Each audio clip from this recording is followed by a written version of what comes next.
Hi, everybody. Welcome. It's 6:34 on Tuesday, May 20th. I am Tammy Meltzer, and this is our Hudson River Park Advisory Council meeting for the month of May. The meeting is being recorded and will be published to the website.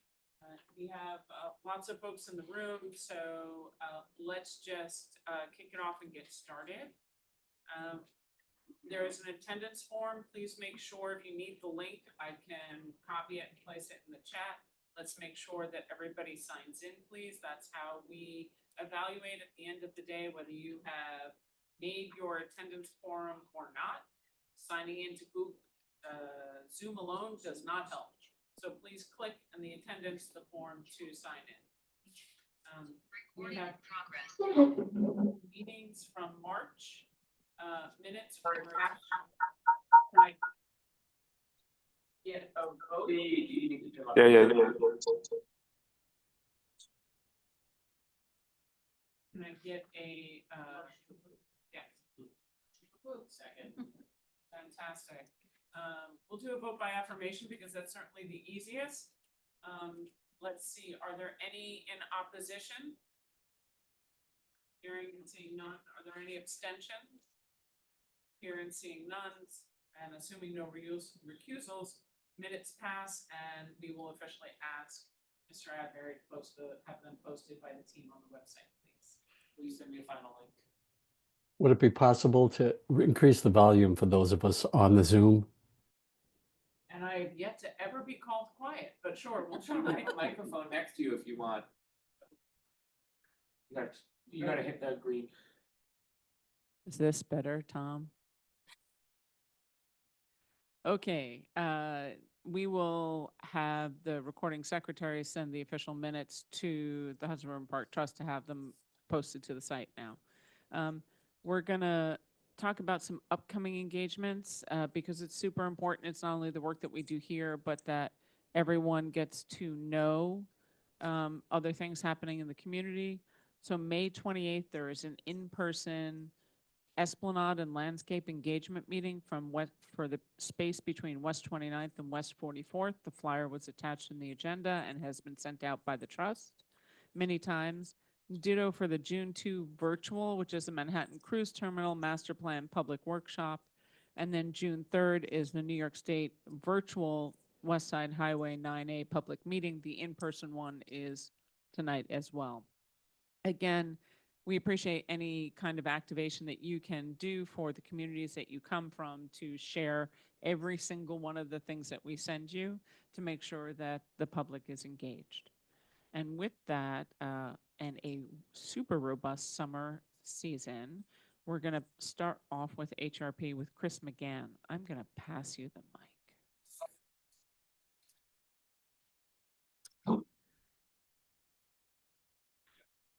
Public safety, huh? Yeah, you gotta hit the button. Hello, everyone. All right, public safety report. As we previously shared with the Advisory Council on May 2nd, an individual operating a motor vehicle entered the park at the Canal Street entrance where Port Authority personnel entered the park to access the Holland Tunnel vent shaft. And the operating unauthorized vehicle drove north on the Esplanade, striking one park patron as they passed, and before colliding with and being stopped by a protective planter on the north side of Pier 34. PEP officers responded quickly, disabled the vehicle, detained the operator who was rendered first aid to the woman who was struck by the vehicle. The victim sustained a possible broken ankle and was otherwise... Launch day, maiden voyage in the crew, immigrants and billionaires. I heard someone's question. The victim sustained a broken ankle, but was otherwise stable and removed to the hospital by EMS. The operator of the vehicle, who was clearly emotionally disturbed, was arrested by NYPD and removed for a psychological evaluation pending criminal charges. The planter that stopped the vehicle was strategically placed at that location to prevent the vehicle from passing and performed as planned. Both New York State DOT and the Port Authority are aware of this incident and have been exploring additional protective measures that can be implemented in this area. Another Bollard story, on April 20th, a stolen vehicle attempted to enter the bikeway fleeing from the NYPD on the north side of Chelsea Piers at 22nd Street. The vehicle collided with the protective bollards and was stopped. The operator of the vehicle was arrested by the NYPD, and there were no reported injuries. On crime, on the night of April 23rd, a 20-year-old female park patron was attacked by a group of teenage girls who attempted to rob her as she entered Pier 97. The victim fought back and, with the assistance of a passing Good Samaritan, was able to retrieve her property. The victim was not seriously injured. The perpetrators fled the park across West Street, across the highway, before the arrival of PEP officers. Valuable video footage of this incident was recorded and provided to the NYPD Midtown North Detective Squad. The whole thing was caught on tape. It was really, I'll leave it at that. We recently learned through online news that earlier that same afternoon of April 23rd, a separate and unrelated robbery of a bicycle occurred on the bikeway at West 24th Street. A group of teenage kids traveling north on the bikeway cut off a southbound bicyclist and then attacked the rider, attempting to steal their bicycle. The perpetrators were unsuccessful in obtaining the bicycle and fled north on the bikeway. The attack was captured by our cameras, and the footage was obtained by NYPD directly through the Lower Manhattan Security Initiative. This whole event took about 10 seconds. Additional crime. We recently made aware of some disturbing encounters with emotionally disturbed persons involving dusk youth and dusk parents at Pier 40 Courtyard and Chelsea Waterside Park public bathrooms. While no crimes were committed and nobody was injured, the situations are concerning nonetheless. We have spoken with some of the staff from dusk regarding how to respond to these incidents and some additional precautions that can be taken, including ensuring that youth are accompanied by adults when accessing these facilities and reducing delays in contacting PEP so they can respond in real time. PEP staff have been made aware of these incidents and directed to remain vigilant. We will continue to monitor these conditions and work collaboratively with our field user community to maintain safety in the park. I should say that the children involved in the first incident were 10 and 11 years old. So they have a buddy system, dusk, where they go to the restrooms with one of the other players. Otherwise, in the park, as the warm weather returns, we see a vast increase in park users, and we have begun to see a corresponding bump and minor incidents that you would usually expect, including petty thefts of unattended property. Overall, the park remains safe and a safe environment for users.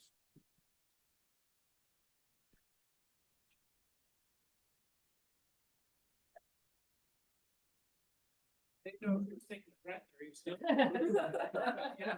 I was expecting. Let's pass the mic back to Tracy for a question.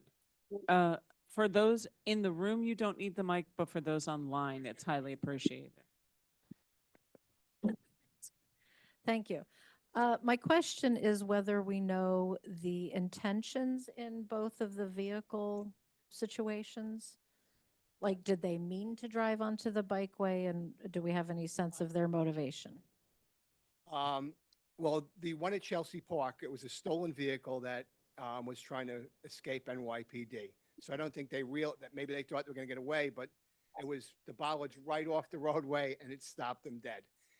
The incident at 34, it's only speculation, but it certainly appears by the circumstances that she didn't realize, like, it wasn't her intent to go in there and hit someone or to drive up the Esplanade. I have a feeling that she was, I said she was clearly, to us, emotionally disturbed. I think she got confused and entered there by accident.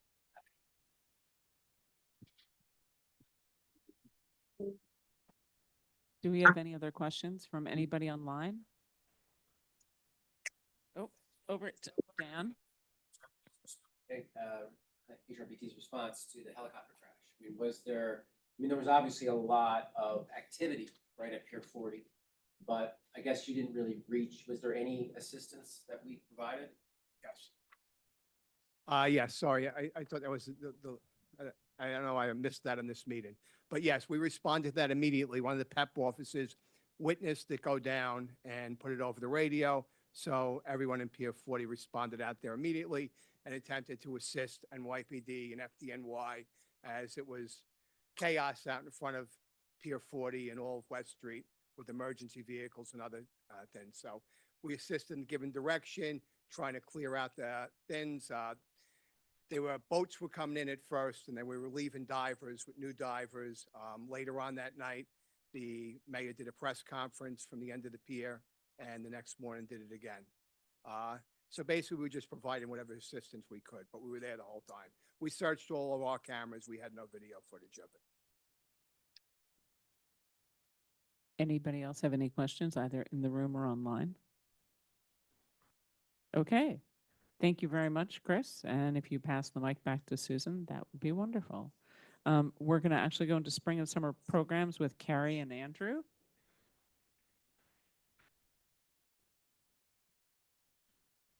Okay, Mike, coming around to you.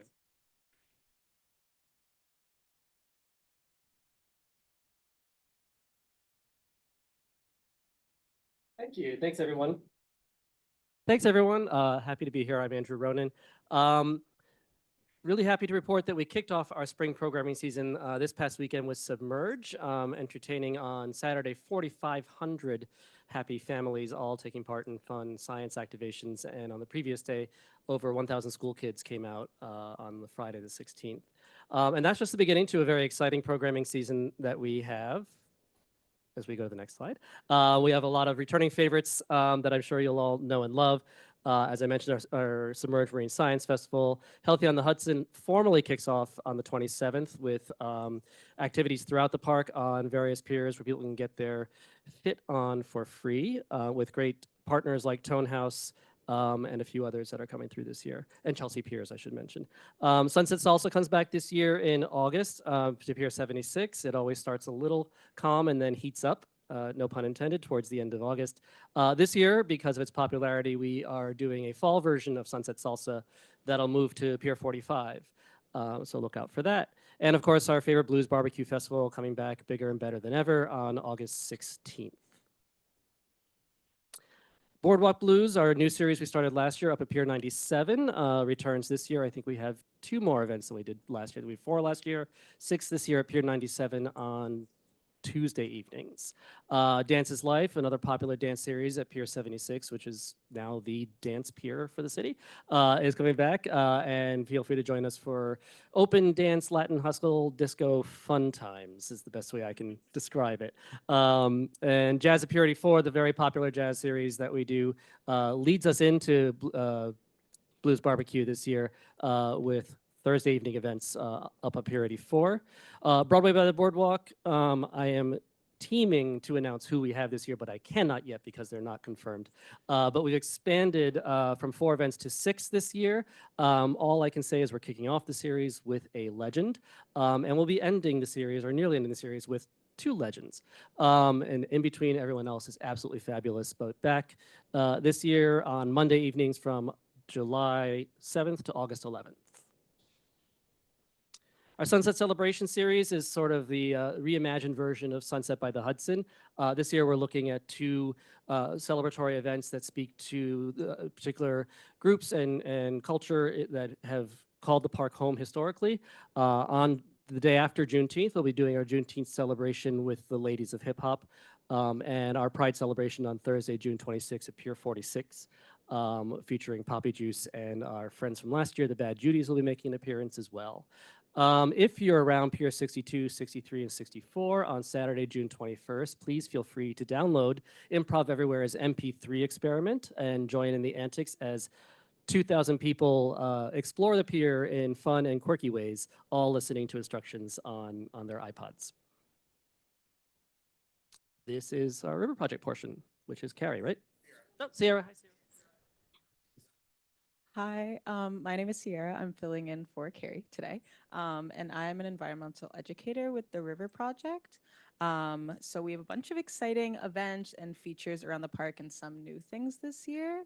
The first thing is our wet lab. Our wet lab is open for another season starting June 7th, and we'll be hosting wet lab look-ins on Tuesdays, Wednesdays, and Saturdays through the end of October. And this year we have some new residents, such as horseshoe crabs and fiddler crabs, as well as some favorites like the eels, oyster toadfish, and seahorses. We will also be running park tours featuring different experts in the field at multiple locations in the park, such as nature walks in the West Village and shoreline strolls at Ganswort Peninsula. Our big city fishing program, which has been happening for over 20 years, will offer catch and release fishing all summer at Pier 26 and Pier 51, as well as a new location at Pier 57. The Pier 57 Discovery Tank will open for exploration all summer, and it will showcase monthly themes during guided gallery hours. And we have seen a great organic travel from Pier 57 to the wet lab and vice versa during the summer, which is great for overall marine education. We also look to reach adult audiences with our programs this season, and we are debuting Science After Dark. This series will include Ask a Scientist lectures in partnership with the Secret Science Club and Nerd Night, and Science Stories, which is in partnership with Story Collider. Our River Project team also hosts our Back to School series, which offers hands-on science workshops focused on fish, oysters, and more. And these events all run monthly throughout the year at Pier 57 or the Wet Lab. This year, we are also expanding Blue Team volunteer events, which are now monthly from May through October, and will feature shoreline cleanups using waste shark gulp to clean up the river's surface, and a second project that's focused more on oysters and surveying our mini reef balls that are deployed off the side of Ganswort Peninsula. And this is something you might have seen on our Instagram and our reel pages. Last year, we also hosted a series of playground pop-ups at our Pier 26 Science Playground to teach kids about sturgeons and their presence in the Hudson River. This year, we are expanding this as pop-up nature stations at our play spaces throughout the park, including Pier 26 Science Playground, Chelsea Waterside Park, and the Pier 57 Playground, each with different educational topics and themes.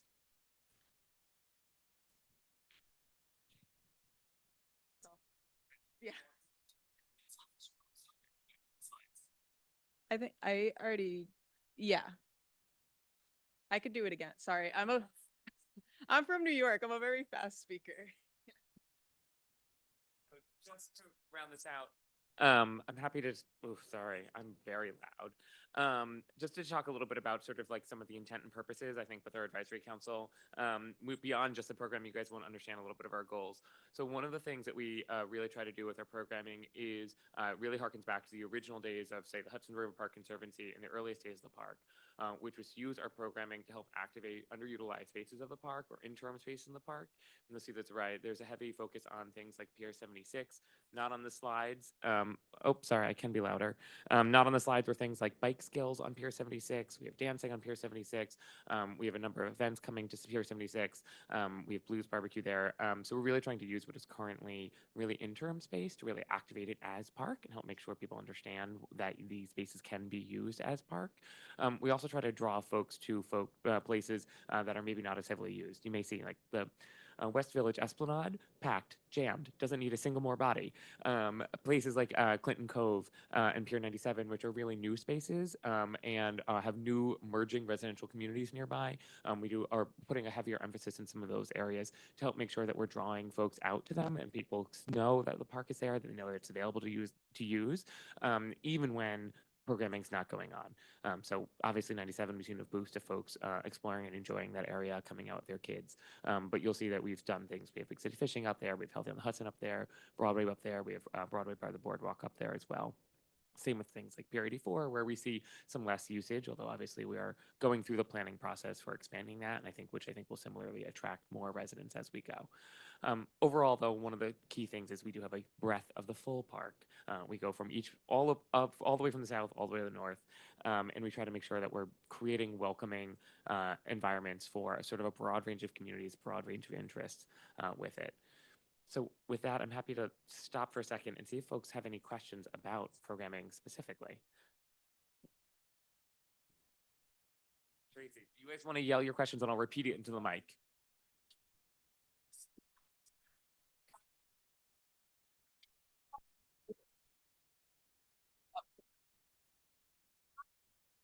It's for them. Yeah. Our horseshoe crab is at the Wet Lab Aquarium at Pier 40, and that's going to be open June 7th. Thank you. Can you just mention again what was happening in Chelsea Waterside? So at Chelsea Waterside, we are doing our nature stations pop-up, which basically we're just gonna have a table. We come once, like every month or twice a month, and we teach people about the river, but specifically with Chelsea Waterside because it is a pipefish and oyster themed park, or playground. We are focusing more on pipefish and oysters in comparison to Pier 26, which was mainly about sturgeon. We also have, I believe it's yoga on Pier 64 weekly for the season.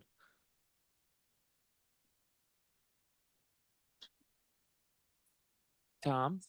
Yes, I just wanted to make a comment. I think what you're doing is great. I think focusing on the northern part of the park and Hell's Kitchen and letting people know it's alive and available is wonderful.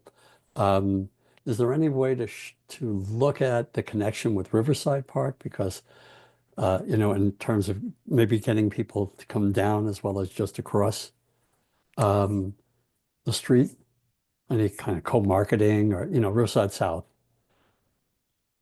We can certainly talk to Parks Department about sort of some of what they have going on up there. I will Great. say as part of some of our outreach and other pieces, we have doing some outreach to, and don't yell at me, Community Board 7 and some of the residential developments up there who are on the southern side of that. There's the Waterline Square and some other ones that have gone in there. We've made sure to reach out to them to let them know about the programming we have on Pier 97 in Clinton Cove in the hopes that we sort of can attract some of those audiences south. You'll see some of our advertising for things like Broadway by the Boardwalk are in things like the West Side Rag, which is really an Upper West Side newspaper or online chronicle to make sure that we are alerting to that sort of larger community up there that we are here and they can come down to us and where that is and trying to use that programming as a way to help them have a reason to discover their path to us. Great. You'll see in our report also, we are trying to work on that Northern Connection, which is part of the Pier 97 project, where we have a federal grant directed by the state to help expand the connection in Esplanade from Pier 97 north to Riverside South. So we're trying to help build that connection. I think we've already seen with the building and the Pier 97 open, the number of folks we have kind of coming down through that and stopping in the park has already grown enormously. So we think it's going to be quite a success. As you're speaking about that, I remember my partner, my friend Douglas Durst, saying that there was a passageway that goes through under Route 9A that's blocked off that he had offered to paint a mural on, I think, and maintain. But I think sanitation or DOT said no, and it would be an extra access point to the park on the north end. If there's ever any interest in that, I would connect with Douglas and see if he's still interested, because I know he thinks it's important. So this is actually the 50 West 59th Street underpass there, which there is a crosswalk that takes you down on a cross and into the park. It is open. The city. No, I'm and talking state- about 58th Street, the one in between the middle block. I believe there's a passageway. We'll take it up some Yeah, other time. take a look there. Yeah. I will say, and I do want to say this on the 59th Street one. So it is outside of the park there. It is something that we have raised with various entities, including the New York City's public realm officer. It is a confluence. The northeast most corner of the park is one of my favorite because it is in Hudson River Park. It is the access point and driveway for DSNY Sanitation Garage. If you stay 1 foot north, you are in New York City Parks Department land. If you take one step to the east from there, you are on city DOT's land. And if you take one more step there and you're in the roadbed, you're actually in a side road to Route 9A under state DOT. So the confluence of pieces there that need to be unpicked in order to enhance it are a lot. It is also, by the way, when you're on the northern side of that, you're in CB7. When you're on the southern side of that intersection, you're in CB4. You should put a plaque there. So, but that intersection particularly and that underpass is something that could absolutely use love, like say the FDR has on the east side. But because I think it is somewhat of a both community board and agency no man's land, it's going to require some, I think, effort from elected officials and others to help rally the city and others who have jurisdiction over it, which we do not, to do something. We've raised it. I think we'd love support on that. We do see it as a future real access point for those Yeah. folks on CB7 and that residential community up there who will coming down through that. They're not coming down to necessarily the 55th Street entrance, which is the next entrance to the park. Long walk. That's the long walk, and you have to get along the bridge and the ramp down there. So we would love to help. Any help? I'm looking at our friends here in CB4. CB7 is not here, but it is certainly something that I think there could be a coalition built around. It is unfortunately outside of the park's jurisdiction. We'll help you. Actually, I have a question to follow up on that, which I did, but we're off for programming. So actually, tonight is the public meeting, but I know the state DOT is doing a Route 9A study, and they're going to revamp it. And like I said, tonight is the public meeting. Unfortunately, it coincides with this meeting. But I was wondering if the Hudson River Park Trust had any input in that and what you guys are promoting and what you guys would like to see, or is it too early for that? Or can you share with us what Yeah, you're absolutely. So, and on the state DOT one, folks may see that we have promoted it heavily. So it is on our website, it's on our event calendar, it's gone out in an email blast. I've sent it to our advisory council twice, including all the local elected officials, community boards, and key stakeholders along the west side. I've provided state DOT a long list of stakeholders from the southernmost part of the park all the way to the north, all of our inboard neighbors. We also have it currently advertised on 19 different wind boards from the southernmost portion of the park to the northernmost section of the park. So in-park users can hopefully find their way to it. We want to make sure that our communities and our user base are engaging with state DOT as they are coming up with their plan for it. Right now, state DOT is looking at their scope. So they are determining essentially what they are going to look at. They're seeking input on how big or much they are talking about. And we want to make sure that everybody who is using the park, who has to cross the line to get here, is participating in that process. In this, it is really like this is a community-focused time and period. When I'm sure when we get further along in the process and we start having specifics or suggestions and it starts impacting park operations and access, we may have frankly opinions at that point. Right now, I think state DOT has like a wide door open for community and folk stakeholders to share their view. We certainly have talked to them about some of our needs as part of their stakeholder engagement process. We have operational needs, we have user needs. There are certain things that need to be able to get places we need to get vehicles in or driveways that exist, all of which we've shared with them. But right now, I think they are in their kind of, I would call it the visioning stage of like, how big are we talking about of the redesign? That's really for our local communities and elected officials to weigh in on more so than us. I'm going to tag into that because CB1 has also asked them to take a look at resiliency measures because there is no resiliency north of Northmore planned through the entire length of 9A. So when we're talking about scope, it is about multimodal transportation. It could also be about resiliency. It needs to be about safer pedestrian crossings. I mean, that's just what we have said, but we would really like everybody to come in. There's a virtual one. just going to piggyback off what Tammy said, because I know Hell's Kitchen Neighborhood Coalition is here in the room, and I know they're advocating for like a left-hand turn or an access point at West 57th Street, which isn't there right now, which would go nicely, line up nicely with the new Pier 97, because there's no access across from that as well. So we just didn't know if you guys would partner with the neighbor, you know what I mean, and advocating for that with the state DOT, or you said you're not really at that point yet. I think once we start getting into specifics and into design is when things like that, like something like a new crossing would require a receiving site on our side, and that talks about that. Now we're starting to have conversations about really about design and impacts, funding to redo the design. Like it's not necessarily cheap to open a new hole, and what that means for the use on our side. I think that we don't want to necessarily override sort of what the communities are, our local communities are saying and weighing in on for what they would like to see right now. But with all due respect, Robert, resiliency is in both your interest and in your face. So, you know, the highway is a what, I think $782 million investment 30 years ago. And if it's not protected, any money that goes into it is going to literally be washed away with the tide. So I think it is in the park's interest to push them to ensure that resiliency is a major part of their plan. In this case, it's only two people involved. Well, three. It's them and the Army Corps of Engineers are the primary ones. And that's easier to coordinate. And everybody on this advisory council has mentioned the importance of coordinating this approach. It would be great if the trust could at least encourage that approach during this process. Thanks. Yeah, and I walked with Robert Nagoyan when we did the task force meeting, so I know the trust was present in a couple different places.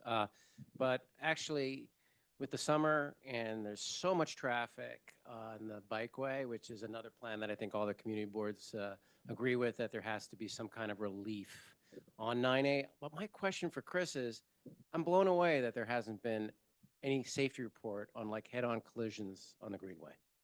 Have there been any accidents that you can report of cyclists that have had head-on collisions? Because you have people riding 3x3 on the Greenway and no serious injuries whatsoever? Yeah, I can hear you otherwise.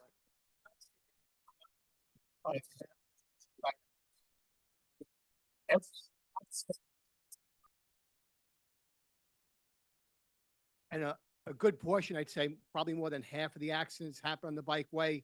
The bicyclists just get up and leave before we get there, or they go on their own.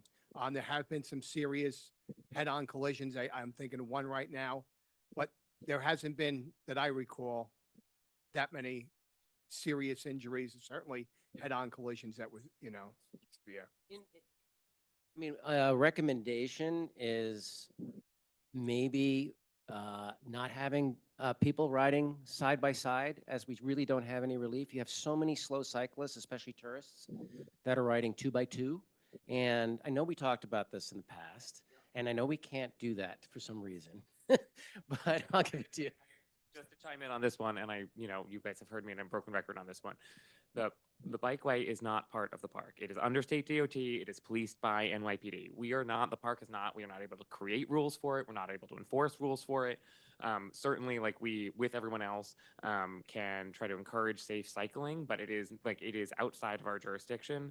It is not ours. We can't do that, and the rules. I will say, and as part of this larger conversation, Route 9A, like bikeway safety issues, the ongoing pieces of cargo bikes, the larger cycles and motorcycles that are on it, and the e-bike issues are all things, much like resiliency, that we have raised with state DOT. As we have said, these are known issues. These are known things you're going to get asked about. These are known things that you should incorporate in some way. But that's like we are still again in that visioning stage. Yes, Robert, it's not our responsibility. There Those are are other not our people in signs. charge. So we have dismount signs. Okay, yeah, but just listen to my statement and then you can respond as you see fit. Oh, sorry, I was Um, responding to Daniel, who was speaking in okay. the room. I'm sorry, I didn't know that. I'll shut up Mhm. until Daniel's finished. You can run over me for a second. But yeah, so the ones that say no e-bikes, those white signs that are along there, those are all state DOT.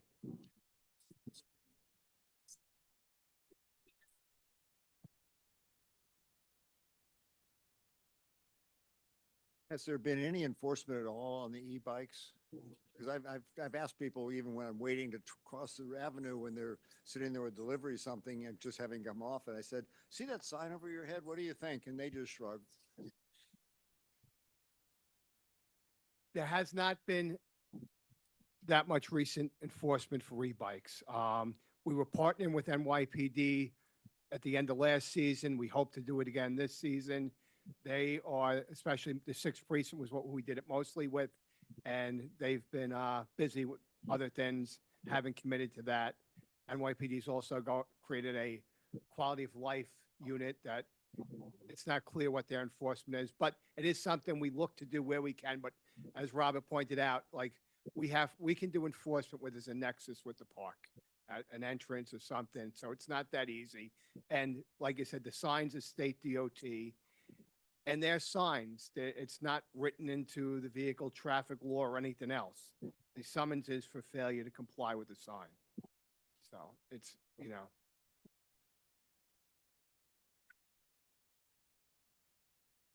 The Q teams in Manhattan are only in the 13th currently, and they're going to expand them citywide. But I don't know the exact timeline. It's like either start of summer or by end of summer.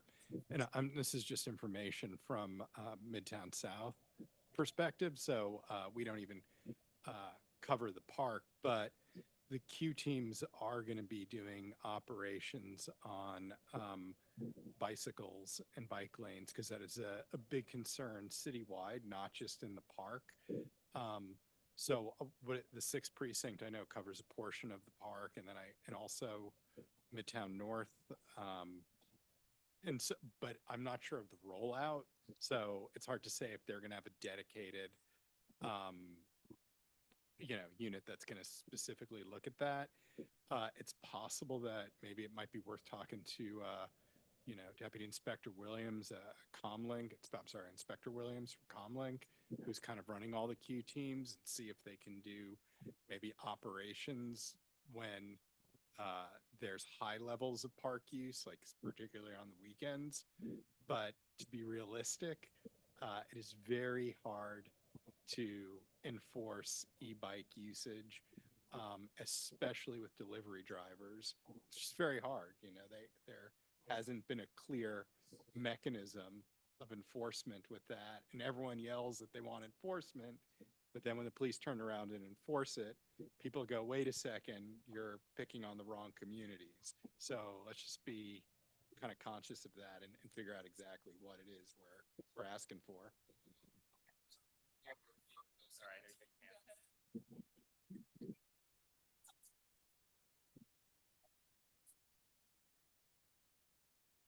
Tom? Yes. Hi. Um, Although it's not your responsibility, one thing that the park can do is document what's happening. You can document the accidents, you can document the ambulance visits, you can document the reports where your people went and folks left, and you can put them on a map. And you can let people know where the dangerous parts of the roadway are as a service to the people who are visiting the park, trying to get across that greenway. Information is power. You could also have somebody who's out there video some of these things. Daniel's out there all the time. Put it in a website saying any videos about bicycle accidents on the greenway, and you'll get a flood of them, and then you can use that as ammunition this fall when you argue for next year. Thanks. Thanks, Tom. I want to do a PSA. I'm going to pass the mics around to other people who have questions, but if you're in the room, please make sure you sign in. I know if you're online, please make sure you sign in. We have 19 people who have signed in, and I have 41 people in the room, in between online and in the room. So please sign in for attendance. And let me pass the mic. Just a small suggestion, perhaps. We have a bike rental place up on 84th Street. Up here, 84, I'm sorry. Perhaps I don't know what they do in terms of giving folks information about how to use the park, but there should be some signs about please stay on the bike path, not on the Esplanade, or they should maybe give out some kind of flyer or something for them. They used to be able to do some of that. They are currently not really operating, doing the rental business. They were never quite recovered from COVID in the tourist business. So I think that we are going to be looking for a new operator imminently, almost much like the restaurant on the north side of that building. Thanks. Yeah.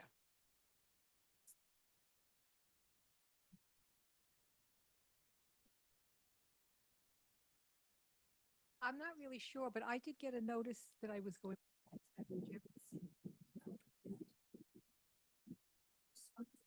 No, so that's New York State DOT's Route 9A mobility study, which is what we were talking about before. That's their route.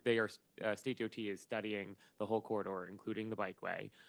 Yes, several community boards have put in requests about things like expanding the bikeway or the different designs and things like that. There is, and I shared with them that they had immediately conflicted with us. They'd immediately gone. Their first proposal was conflict, I think, with the CB4 full board, and then they moved it to conflict with us instead. There is a virtual option coming up. I believe it's in here. I've shared it. on the 2nd. So folks who are here tonight can obviously hopefully attend the virtual version coming up. Yeah, we sent it out. It's been our email blast. It's in 19 locations in the park. We want to make sure that our park user base is participating as part of that process.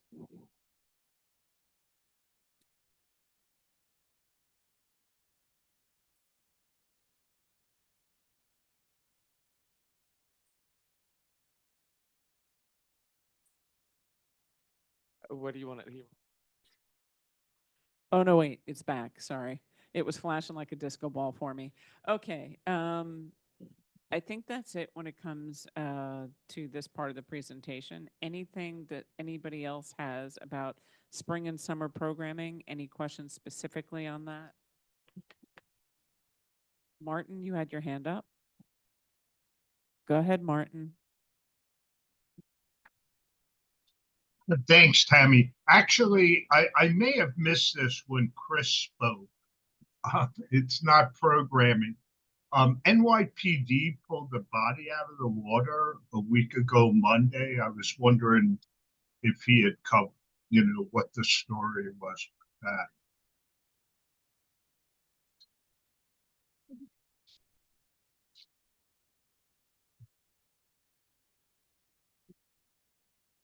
Yes, NYPD did remove a body from the water. That was unrelated to the park. It was a body recovered from somewhere out in the Hudson River, and they just use our pier so that the medical examiner can come pick up the body. Unfortunately, there's not a lot we could do about it. No, understood. They planted them right in front of our entrance of the boathouse. Yeah, we asked them to go to the tunnel there to the field so that we could close one end of the gate. Otherwise, it was going to be right on the walkway near the Yeah, turnaround. no, it was fine. I had an intern that I had open the door, and he opened the door to the body, but fortunately, it was in a body. Yeah, sorry about that. We try to catch them when we can and get it to the best place possible. I know one time they put it right in front of the entrance to the mini golf at Pier 25. So when I see them coming, we run. Try to catch them. Thanks, Chris. On Friday, I was out and they were at Pier 40, but they actually went to be at Pier 17, which is quite a difference, and the team had to turn around and leave. They got it updated. Yeah, correct. And welcome to New York City, everyone. Tammy, am I up? So I'm closing out the safety report time and summer and spring programming. Thank you very much to the teams who have come, and let's pass it to Robert. Thank you, guys. Thank you very much. I will be quick because I know folks have other things and other interests. Pier 97, the entrance is now substantially complete. We mentioned it earlier. Folks go by and look. It's looking really great. We are waiting for final fire alarm approval for FDNY before we can open the best rooms. But we're hoping to do that as soon as we can get the sign off. And then similarly, you'll see there is sort of a gravel area just to the east of it. That's going to be where the expanded pieces of the walkway will go. But that is pending the New York State DOT approval for the federally funded grant process. It's a very long federal process that we've been muddling our way through. We are excited, and I hope everyone will help promote that we are on May 28th. This is next Wednesday. We will be up at Hartley House talking from 6:30 to 8, talking about specifically the West 39th Street to West 44th Street section of the parks, and that's just north of the ferry terminal to Pier 84. This is part of the larger West 29th Street to West 44th Street design process. It's a follow-up to the meeting that we took place in January, where we gathered a ton of community input. This time we're coming back to try to make sure that we heard the community input right. We got the feedback before we move into further design. So we'd love you to join, hear from Marvel about where that process stands, and so that you guys can weigh in yet again. We have replaced the turf at Pier 46. Is one of our heavily used public turf areas. The pier was closed for a couple weeks, has reopened. We also did some concrete work around it, replaced benches, replaced the water fountain with one that has a bottle filler. It reopened on May 9th. We are going to be doing the Pier 25 turf this fall. We did not want to close both at the same time or both in high season.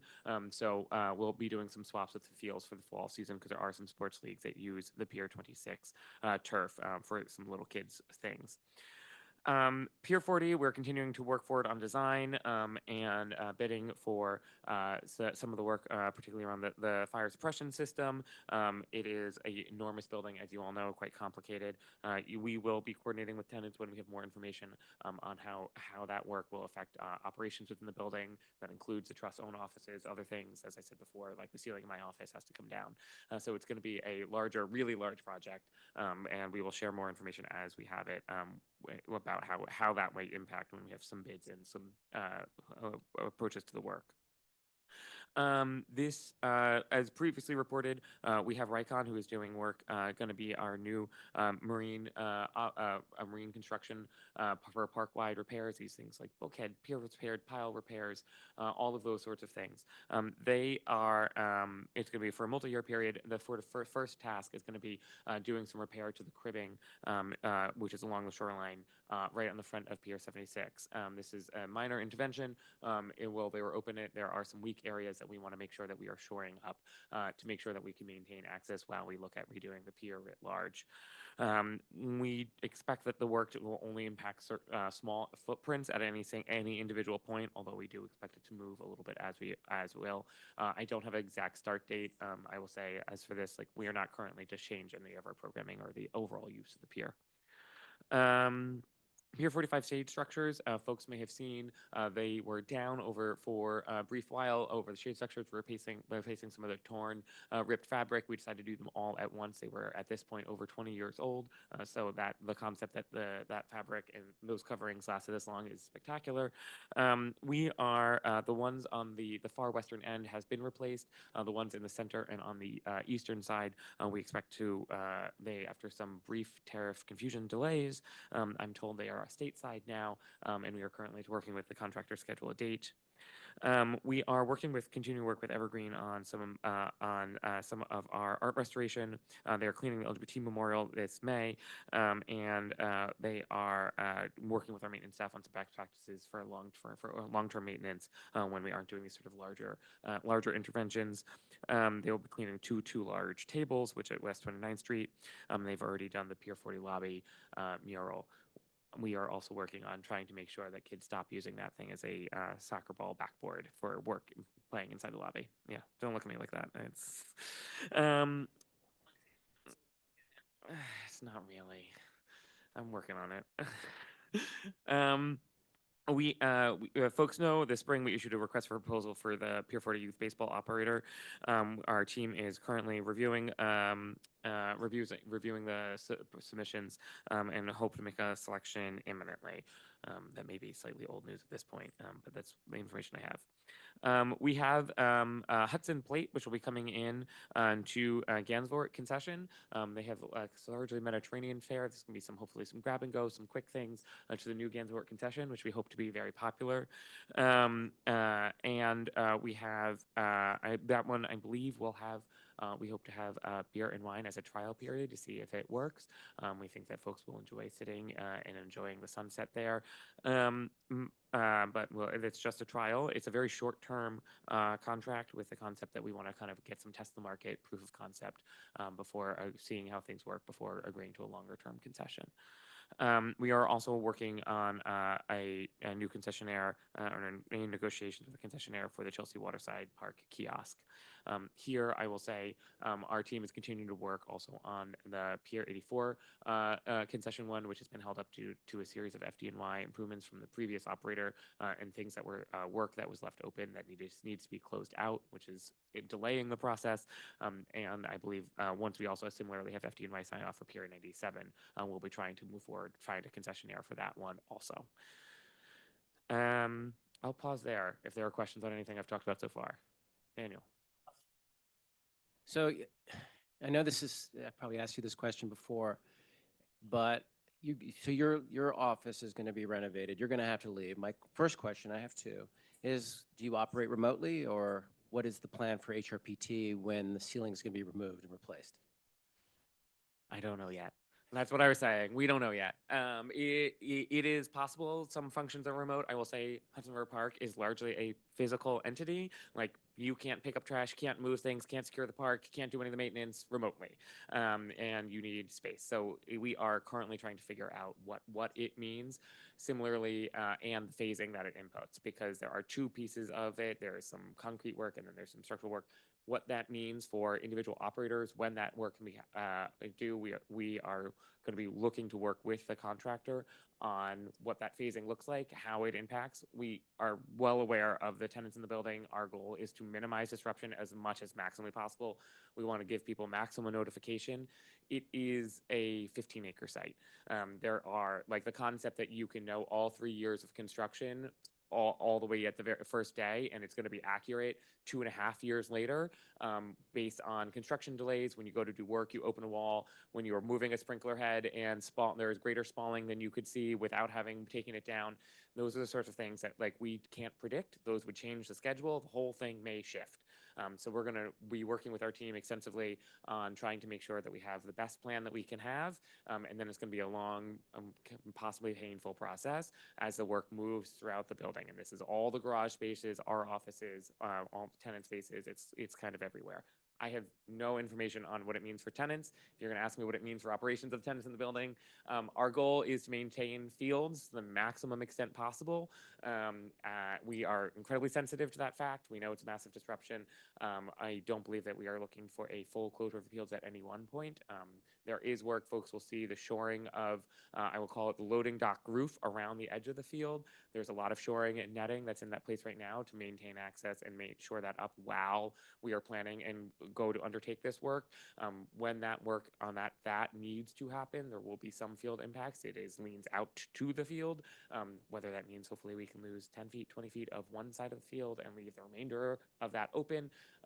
We hope, but we have to work with our contractors on exact plans. Wasn't my question. Okay. But thank you for answering. There's got to be some kind of a budget for this. This is a huge project. Does it also include the exterior? Because the exterior needs a lot of work. So is there a budget assigned, or is it just revolving? So at an earlier meeting, when we brought on Hudson Meridian, which is our current contractor, which is a general contractor at risk, which I introduced some time ago when I talked about this, I don't know, it was January or December meeting. I believe our board approved a $25 million contract for that. We are currently in the process of bidding the work out. So what exactly that means, if this involves a fair amount of piping, what that means for steel or steel prices or tariffs and all how that impacts the work, we don't quite yet know. So that's what we're in the process of bidding out right now. And then it's going to be a longer term conversation as part of it. It does not include the exterior. This is necessary fire safety work that is in part, that is driven from the new regulations on parking garages after the parking collapse some time ago. So it is about addressing those conditions for it. That includes, like, documenting every crack inside of every piece of concrete that is, I believe, larger than a quarter throughout in a 15-acre site.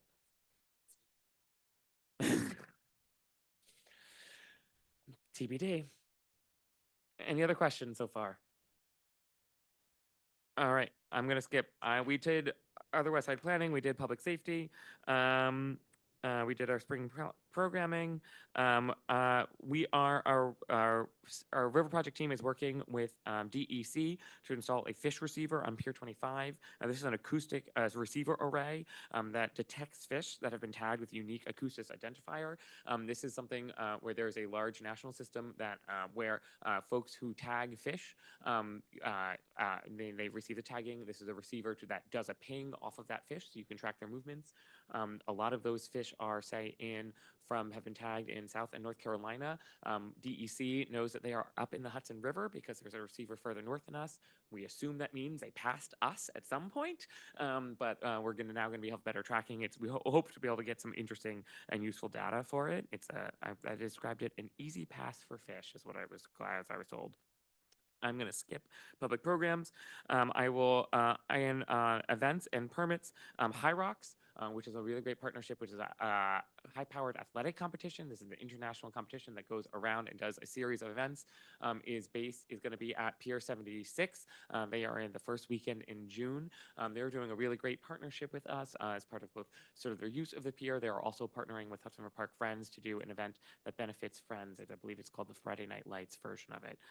So we are excited for it. It is, I believe, possibly sold out already, or it is sold out already.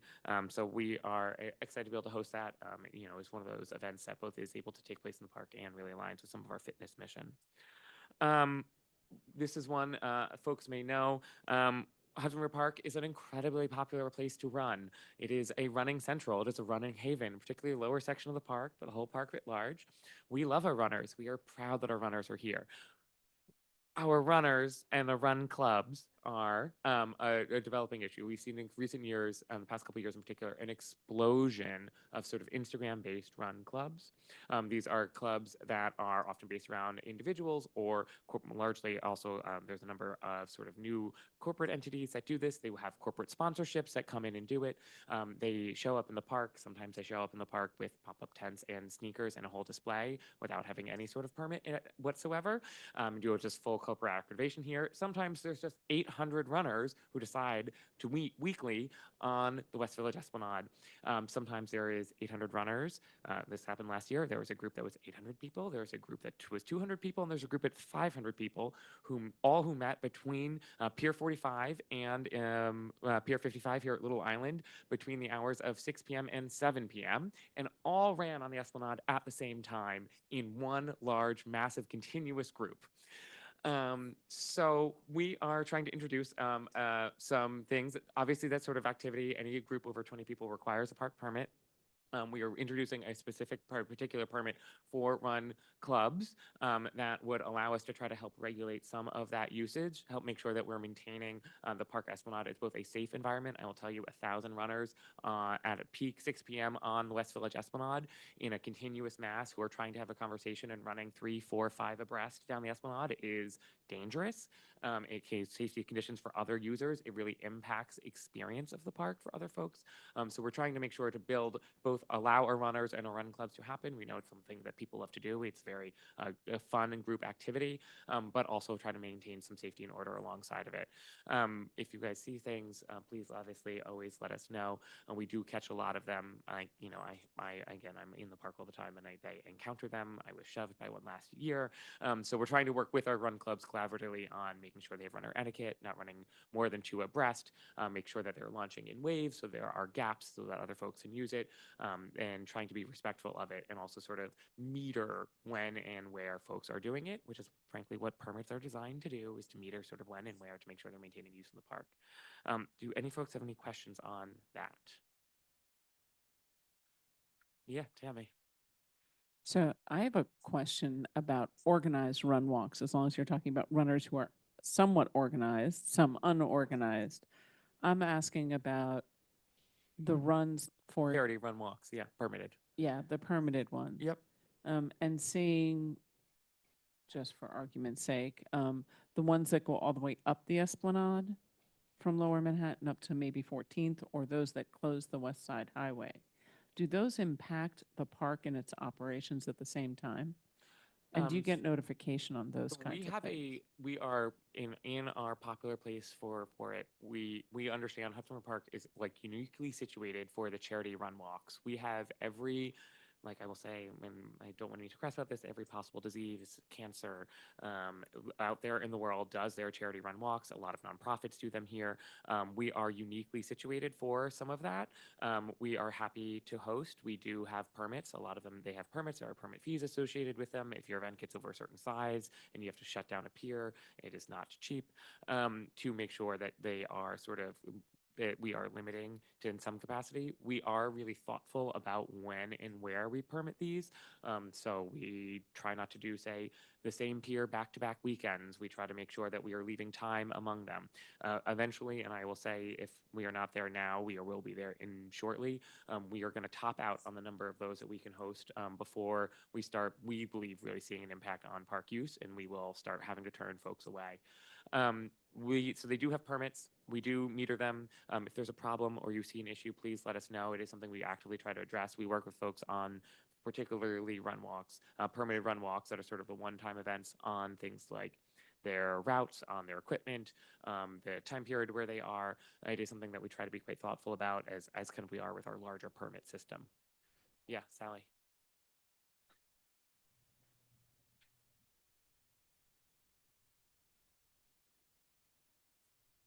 Oh.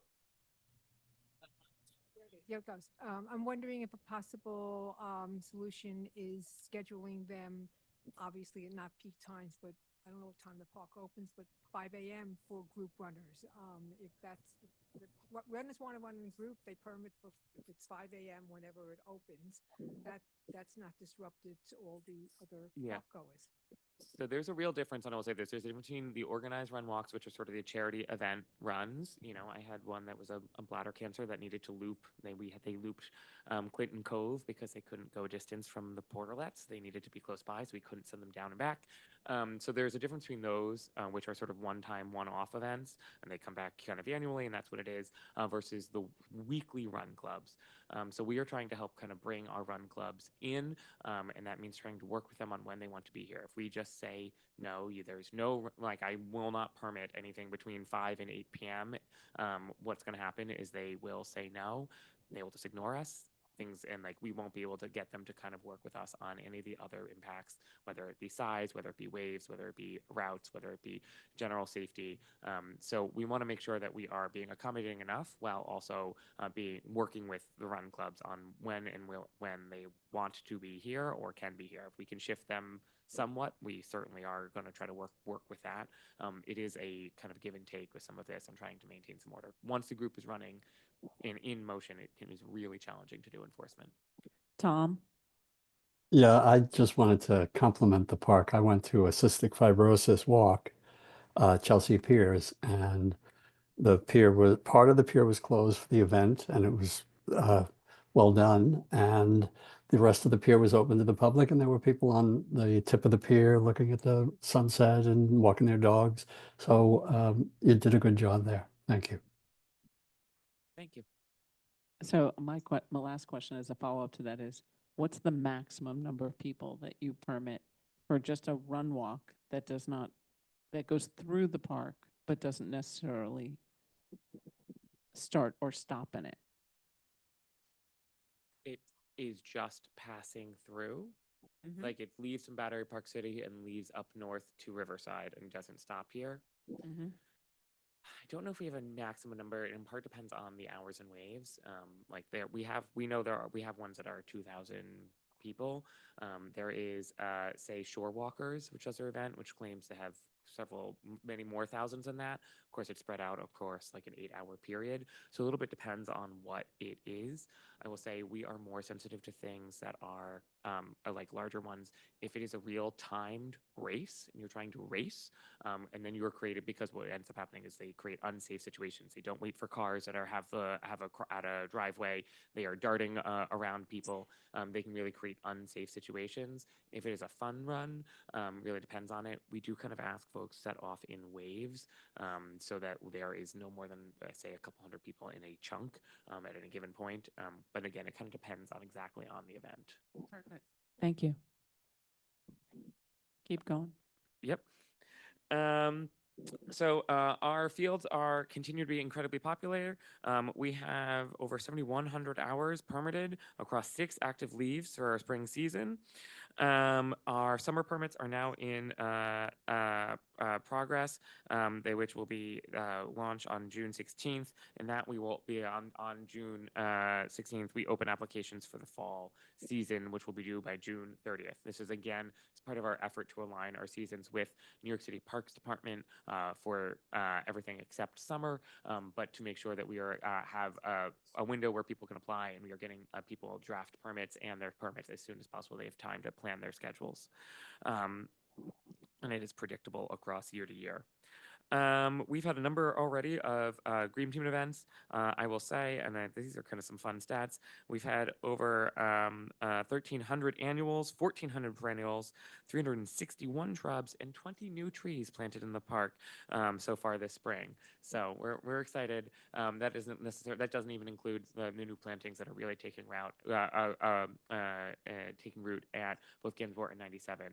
Those areas the plantings are going well. You'll see we've swapped out some trees that didn't, or trees and shrubs that didn't survive, didn't take as part of under our warranty with our horticulture piece. The lawn bowl is reopened as the grass takes. I will say we also this year you'll see we've closed. There are a number of smaller sections kind of sprinkled throughout the park on various lawns.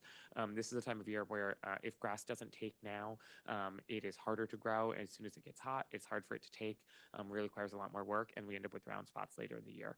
So our team of horticulture teams are working hard to try to get a strong turf that can hold up to the very intensive use that New Yorkers give to our lawns.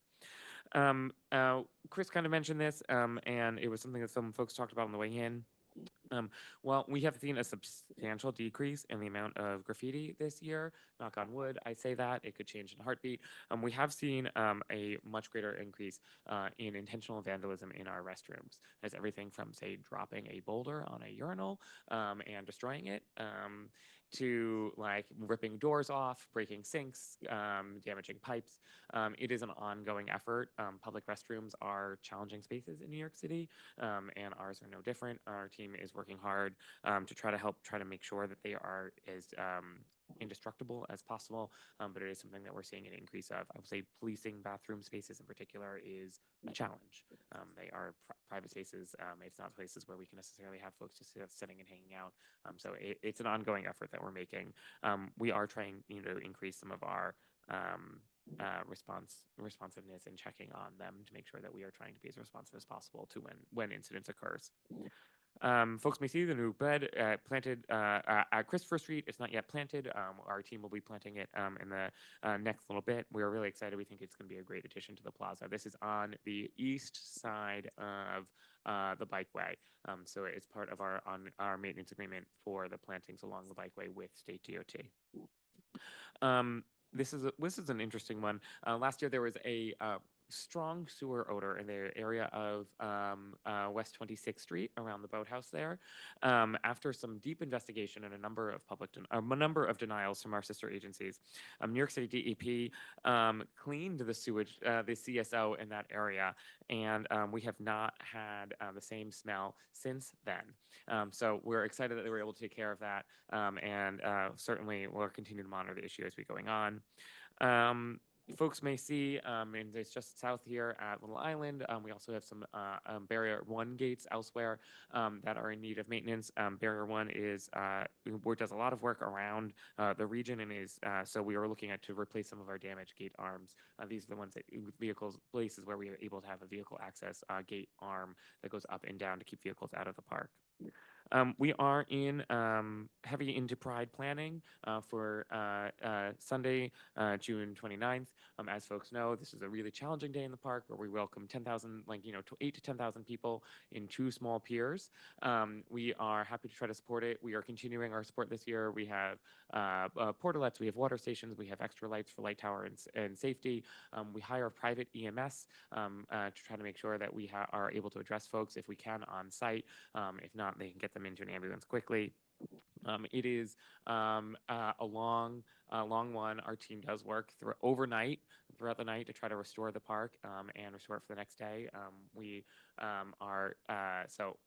You'll see towards the end of the month and particularly the week before, a lot of things like barricades and safety to build out crush zones and other things go out into the park. It is a challenging day, and we're trying to already get things ready for it and do the planning necessary. We have engaged a contractor to repair the gangway at Pier 66 Boathouse that has come partially detached. We should be complete in the next 2 months. We're coordinating very closely with Hudson River Community Sailing for it. Park water is largely on. It should be on totally on by the end of the month. Display fountains are some of the last things to go along with dog parks and splash features. Those are areas where you can spray things right now. Say when it's 50 degrees, we don't have the splash features on, and we turn them on when it gets to by the end of the month when temperatures are consistently warm enough to support it. This is, folks may have seen, there was a construction at front of Pier 83. In late April, there was a broken water main under it that was causing a sinkhole, so a large depression developed. Our team worked immediately to immediately safe off the area, and we were able to bring in a contractor who dug it up, repaired the main, refilled the dirt, and all things are back as normal. We worked very closely with Circle Line and to maintain a safe pedestrian detail around the sinkhole in that area. It was repaired, I believe, in under a week. We know and has had ongoing issues with the dog park handles on Chelsea Waterside Park, and we are trying to work right now with our both design and construction facilities team to come up with alternatives. Right now, it seems sort of the very heavy gates keep slamming and they are slowly getting jarred loose, and so we're trying to come up with alternatives to maintain them for it. Meanwhile, our facilities team is doing kind of regular maintenance and checking to make sure that they are maintained over it. And finally, this is the season. We need all of your eyes. You are our local community. You guys are our community members, our key stakeholders. You know how to reach us. If you see something, please say something in the park. This is when there are things that happen all the time in the park. We have folks all over trying to address things, reporting things as quickly as possible. But if you see something that needs our attention, please don't hesitate. Don't wait for it to go. Linger for a week or a few days. Let us know as soon as you can so that we can make sure that we are monitoring, addressing, and getting to it as fast as possible. We want to make sure that we are maintaining the park to our very high standards, but we don't always see things. Our team doesn't always see things. The folks who are out in the park don't always catch things that you may see. So please, it is not a bother. It is not a hassle. We are not, yes, we are working hard, but this is what we do. So if you fire things off to us, we can get it in the right hands as soon as possible. Yes. There's a number that I had, and I didn't have the 647. I had a 242 number. Which do we call, the 242 or the 647 number? It has the same last four digits. 212 647 6427. That's PEP. That's a 24/7 PEP desk. You can call that. Chris, do you know? No. Yeah, I don't know if you can report things and then immediate attention to the operations desk. You can also shoot off an email to us if it is not urgent. Yes. So it's in the report, 212 647 6427. Yep. Yep. Let me make sure. Did we have this is the wrong one in here? Okay. 242. Yep. Okay. I'll update the report. Apologies. You have it on the operation. All right. Yeah, you read it. You caught it. Thank you. I will fix it. Apologies that I'm giving out the wrong one here. Okay, Mary, you're next. Quick suggestion, really, because you mentioned problems with some of the water fountains. Could you make a sign where it's out of order, we're working on it? Because I see streams of people, one after the other, pushing the buttons, trying to get a drink of water on the ones that aren't working. So It would just be a friendly customer service sort of thing. So we certainly can, and we try to when they are not working. I believe we are in the process right now of turning them on. If you see one that is a drinking fountain that is supposed to be on and isn't, let us know exactly which one. I do frequently. Okay. The one by the skate park's been out for a long time, and Okay. I think there's an underground pipe that's broken based on what I observed last year, so I Okay. assume it's a long-term thing. Okay. But it's been off so far this summer. The other thing, it is not something you reported on, but I wanted to ask about the Pier 97 historic ship RFP, because at the water safety meeting, it got mentioned that it's on the way. Yes, I think I had that in the last report. if memory serves, I don't have them all memorized. It is something that we are looking at to do. We know we have a couple open slots exactly on it. I think we're aiming to try to do something this fall. Was the last update I got from our real estate team on sort of the phasing on when they were going to do. I will note we are also looking ahead to Salesforce next year for it, and we want to make sure that if we're bringing someone in, that we're not blocking what would otherwise be a lot for it. I think they are eyeing 97 there for the hookup. Any other questions? I don't see any other questions online. I will just give another plug that if you're sitting in the room and you haven't signed in, you have to sign in online. Please take a look at the agenda that Robert so graciously sent back out this week and click the link. So with Robert's report being done, right, do I have any other questions for Robert? Seeing none. We're going to move up on to upcoming calendar. Please note that our July meeting was moved to June 10th. We know it comes up in a couple weeks. It's coming fast. We have invited Air Pegasus, which is the heliport in the area, to see if they can present. We have not gotten a confirmation yet. Also, Mary's working on the Erie Canal 200th anniversary, the visit of the replica canal boat Seneca Chief for that meeting. I will announce last night, we found out that the Battery Park City Authority final environmental impact statement is out and was shared. So I'll share that back with everybody on the advisory council. If you'd like to read the hundreds of pages, it's fantastic bedtime reading. But it does bring up other topics that we are going to ask both the Battery Park City Authority and DEC specifically to come and talk about CSOs specifically within the trust. And we did hear back from some of our members concerned with the Battery Park City overflow and how that will be handled. So hopefully we can get everybody scheduled for June, even though it's a short period. And that's all I have for the advisory council. We are having ongoing conversations about our next meeting will be September 9th and then November 19th. If you have September 9th is our next one, yeah. If you have future ideas, please email us. And then for the safety committee is going to take a nice break until we are on holiday because most of the community reports and things don't meet in either July or August.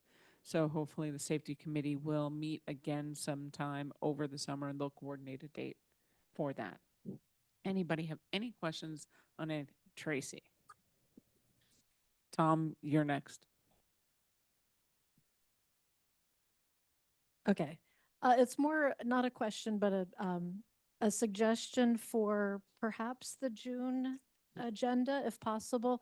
I've raised this a few times and only now have the capacity through the summer to do some work on it. But we've talked a little bit about revisiting our equity, diversity, and inclusion goals. We did quite a bit of work on that in 2022. Michael was kind enough to share documents recently. Thank you. And I know Leslie raised this last week, I think, again. So I'd really like to get it on an agenda so we are accountable for moving a conversation forward. So my question tonight is whether we want to try to reconstitute the committee that had been doing work with either new members or the previous members. And I'm happy to do whatever I can to coordinate moving the next piece forward. So whether we put that on the June agenda or work on it through the summer and put it on the September agenda, that's my question. I love volunteers and you're elected. So feel free, absolutely, to lead that forward. And I think you need some time to do it. So meeting and having a conversation after the summer events and everything that goes through the park is a great way to kick off the fall. Okay, great. I will email before then just to see who else might want to join. So, Some so conversations through we'll the do summer, this the but easy way. We'd love everybody in the advisory council who would like to be a part of this to email in and connect with Tracy and make life easy so we don't have to chase you. thank you. Tom? Yes, I think it's a good idea to focus on Battery Park City for the June meeting and keep it simple. Just ask them to fully let us know how they addressed our concerns regarding and what the regulatory agencies approved. That's it. Just focus on that particular issue instead of going into the entire thing, if that's possible. Because, it's only, what, 3 weeks to prepare. And that was about a 2,000-page document, I think. Yeah. Painful. Yes, I did mention that to Nick Bordone last night because they came to Community Board 1 and mentioned on camera that the Hudson River Park Advisory Council, putting one hat off and one hat on, is interested in them attending. So they're aware. Now it's just to get them in. Agreed. Anybody? Thank you.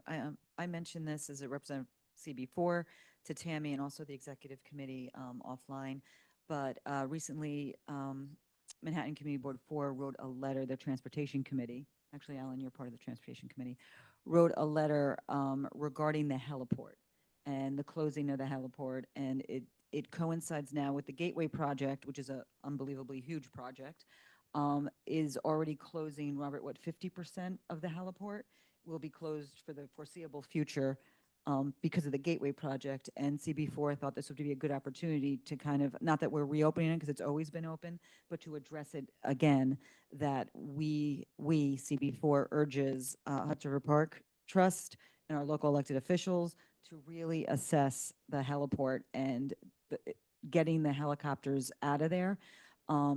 I would suggest, and maybe since Air Pegasus is coming next meeting, it might be better, to move a motion that there will be a letter from this body going to Hudson River Park Trust Board to take it up and to look at it, because we really need people on that board now to look at it and know what we're thinking, depending on the content of the letter. So I would love to get views on that, or when the time, I'll defer to you on timing. So initially we discussed that yesterday, and I thought it might be really helpful to have Air Pegasus come first and present and have all the questions that we'd like raised, asked by all the different members of the advisory council. So we're well informed and everybody has an opportunity to read the letter that CB4 has done and hear from Air Pegasus and have a full round conversation. So that's the idea of not sending a letter until we hear from them as well. We don't know what their long-term plans are and how that dovetails with the reduction that they will be having. Maybe they stay that way. Alrighty, Tom? Yeah, I would just, I would agree, and I would add to that we should also ask whatever enabling body, city, the governor, whomever, FAA, whoever is responsible for that site, to attend a meeting in September to follow up on what we find out from Air Pegasus, because we have to test the veracity of this and we have to see what our options are.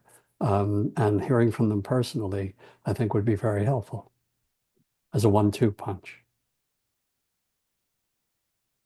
Okay, so first steps is the invitation is out to Air Pegasus, and we have hope that they will come for June 10th. If they decline for June 10th, we'll welcome them to September 9th and take it from there. Anybody else? So do I have a motion to adjourn? So we are adjourned, and for those of us in the room, we're going to go hang out at L Bar because it's still open. I'm sorry for you guys online, but next time come in person. Have a great Have a summer. good We'll night. see you in June. Have a great weekend. Have fun.